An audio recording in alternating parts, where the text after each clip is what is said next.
Now on this occasion, the person fasts on the day of Ashura, Allah Ta'ala forgives all the minor sins of the past year. Then he makes Tawbah also, because this becomes an occasion of reflecting, of turning to Allah Ta'ala. While he's fasting, his heart softens. He becomes conscious that now I shouldn't be living my life in this heedlessness. So he makes Tawbah, makes sincere Tawbah and repents to Allah Ta'ala. That becomes a means of now his major sins getting forgiven, provided that he fulfills the conditions of Tawbah. So mashallah, one is these great virtues that have been mentioned, for example, this virtue. Then likewise in the Hadith Sharif it is mentioned that the person who is generous upon his family on the day of Ashura, وَسَّعَ اللَّهُ عَلَيْهِ سَائِرَ السَّنَةِ, Allah Ta'ala will be generous upon him throughout the year. Just as a note of clarification, many people every year this question keeps coming up, that now when is a person supposed to now conduct this feeding his family, etc., spending on them generously? Is it now on the 9th, on the 10th, or the 11th, or when it starts and when it finishes off? And when does he have to buy the things that he wants to spend on his family? So the day of Ashura in the lunar calendar, the Islamic calendar, the day starts at the time of Maghrib. Shawwal, the first of Shawwal, when the moon is sighted, it's sighted after Maghrib time the moon is sighted. So the Shawwal day, first of Shawwal starts at that time. So the 10th of Ashura starts from Maghrib. So in our case now, on Saturday, Maghrib will be the 10th of Ashura. It'll start off at Maghrib and continue till the next day, Maghrib. So it is meant to be the spending on one's family, meaning, for example, now a person prepared a better meal. So it is to be spent on that day to the family. Doesn't mean that the person has to go and purchase the items at that time. He could have purchased items yesterday. The issue is spending it on his family, not spending it at the shop. He spent it at the shop and brought whatever he brought, that's fine.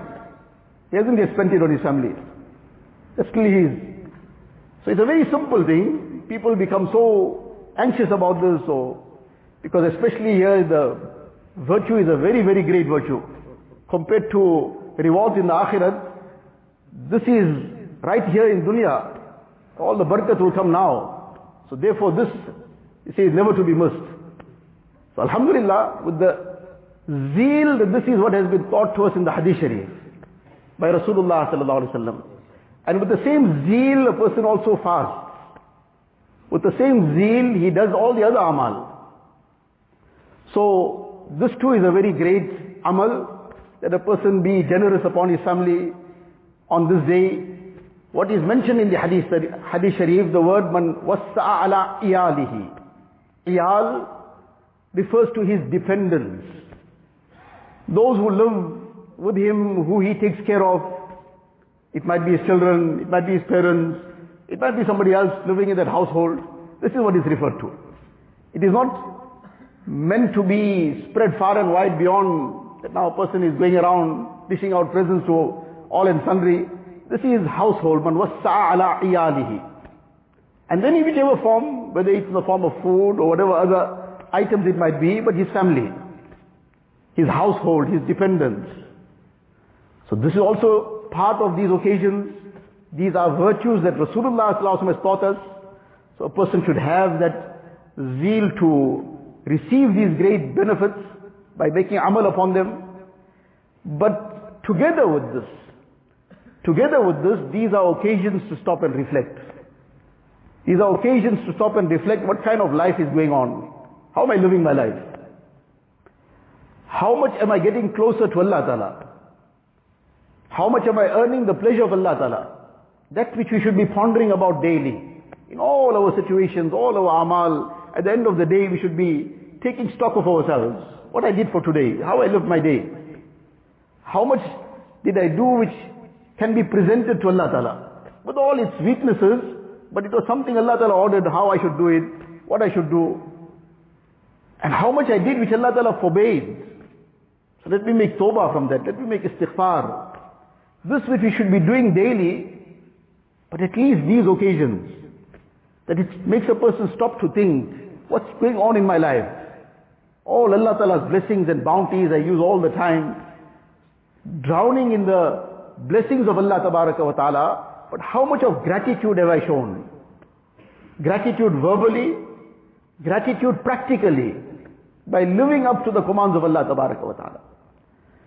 So, this is an occasion to stop and think, to stop and reflect. A person should take some time out, to sit down in solitude, to sit down and ponder. How am I living my days? How am I living my nights? What is my akhlaq all about? Sit down and reflect.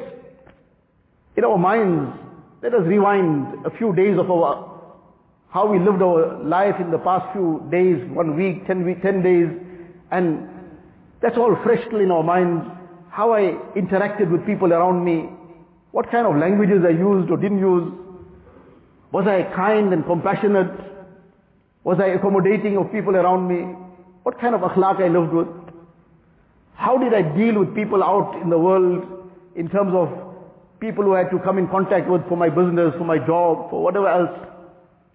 These are very, very important basic things.